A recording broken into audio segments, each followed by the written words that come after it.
कोयटा के इलाके डिगारी में मर्द और खातून के कत्ल का वाक़या। अदालत ने मकतूला बानो की वालदा को 2 रोज़ा रिमांड पर पुलिस के हवाले कर दिया। बानो बीबी की वालदा को इंसदाद दहशतगर्दी अदालत में पेश किया गया था।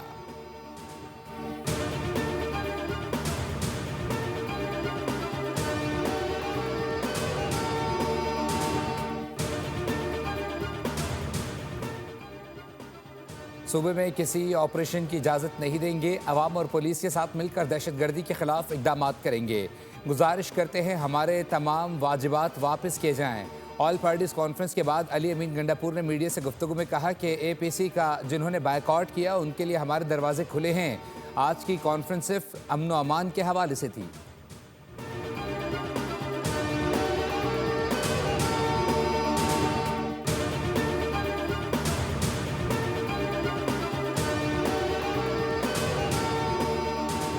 चिलास में आबी रेलों और लैंड स्लाइडिंग से हर तरफ तबाही। वादी थोर में सैलाब से तबाही, 50 से ज़ायद मकानात का नुकसान हुआ।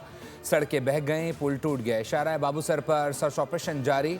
तर्जुमान गिलगित बल्दिस्तान हुकूमत का कहना है कि अब तक 7 अफराद की लाशें निकाली जा चुकी हैं। मजीद 3 अफराद की तलाश जारी है। लैंड स्लाइडिंग और सैलाब से 15 अफराद लापता हुए थे।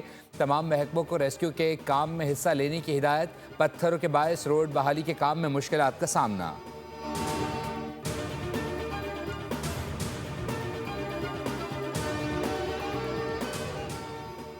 बाबूसर टॉप पर सैलाबी रहले में बहकर जाँ बहक होने वाली खातून डॉक्टर मशाल फातिमा के लापता होने वाले 3 साला बेटे की लाश मिल गई।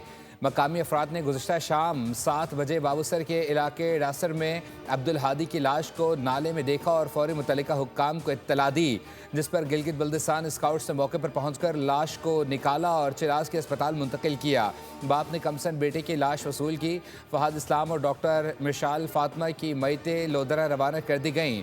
नमाज जनाजा आज अदा की जाएगी। चंद रोज़ कबल लोधरा से पिकनिक मनाने के लिए जाने वाली फैमिली स्कर्दू से वापस आते हुए बाबूसर टॉप के मकाम पर सैलाबी रेले में बह गई थी।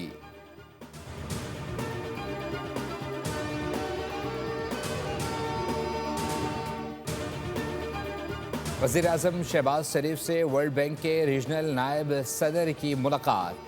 पाकिस्तान के साथ तवील शराकतदारी और आलमी बैंक के तहे दिल से शुक्रिया अदा किया। पाकिस्तान की तरक्की की तरजीहात और मुख्तलिफ शोबों में आलमी बैंक के स्ट्रेटजिक किरदार को सराहा। वज़ीर-ए-आज़म ने कहा, आलमी बैंक ने पाकिस्तान को फौरी इमदादी सरगर्मियाँ शुरू करने और तामीर नौ और बहाली के इकदाम शुरू करने में मदद की।